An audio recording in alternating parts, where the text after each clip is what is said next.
ที่กินน้ำบุกกัน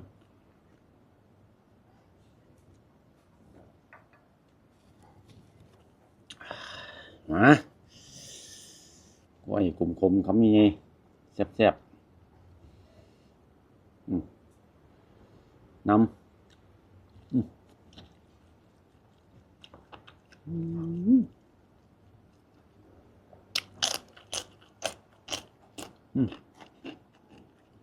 ว่าแล้วมันแซ่บ